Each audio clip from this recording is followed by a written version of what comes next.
pass stolen by Jordan. Michael Jordan takes it coast to coast. Woo! That's greatness. You know, I mean, he was now the best player. Stolen by Starks. McDaniel chasing like hell. It's a clean block. Whose game is it? Michael Jordan's game. The inbound pass comes into Jordan. Here's Michael at the foul line. The shot on Eagle. The Bulls win! They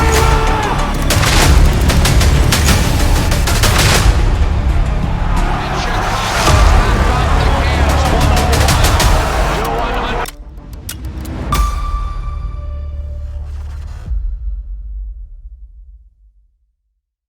You're hungry or you full yet?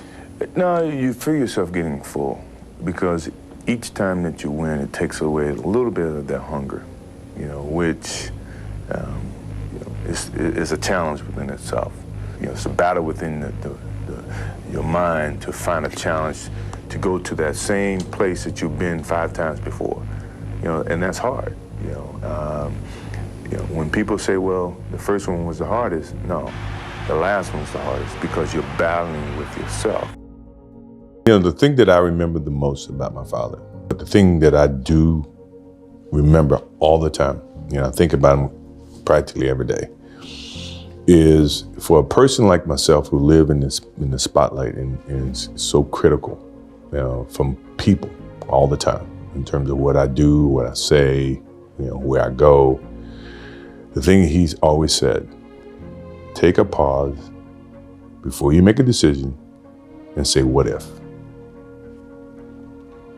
And the purpose for saying what if is that whatever decision you make, always either gonna have consequences, either pros and cons.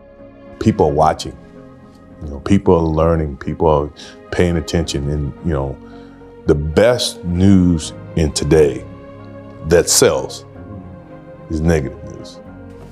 That's what other reporters want. I know. And not that I live in a box to where I'm afraid to do things.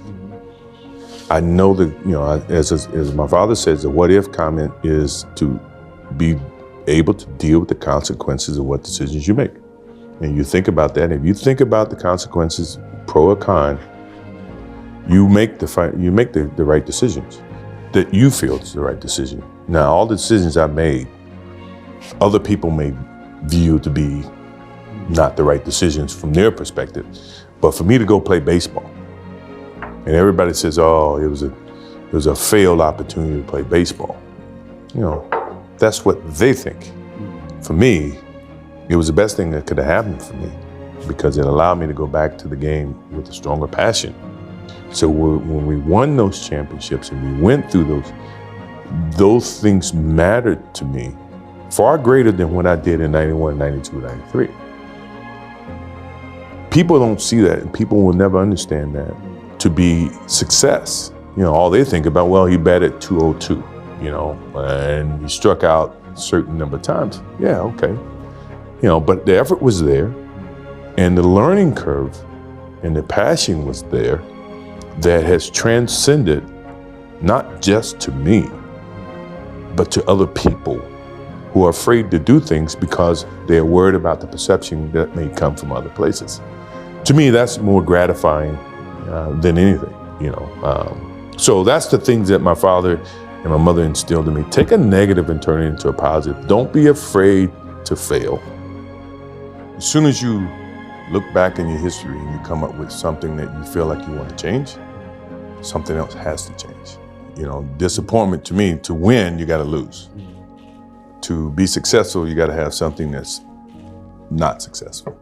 To be happy, you got to have disappointment.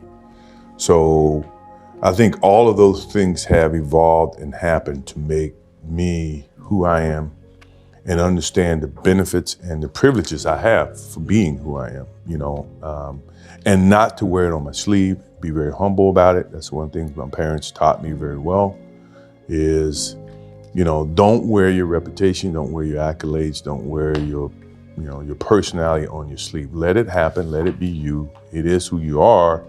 Don't hide from it, but don't don't wear it and rub it in people's face. And so I say that to understand that, it is what it is. I don't wear it, I don't showcase it, I don't rub it in other people's faces, someone else's opinion. If you ask me, I can never give you an opinion about things like that, because as an athlete, all you want to do is be the best athlete you can. If I can really elaborate on why I said myself more so than another athlete, is that because a lot of times I had to battle with myself to keep challenging myself. That to me was why I would say that the biggest battle was myself, because when you get to a certain pinnacle, you got to find some ways to keep going out there for 82 games. 3, that's enough, isn't it? Enough for you? Enough for you. No, it's never enough. It's Okay. never enough as long as you compete. It's always great to win. That's why you compete.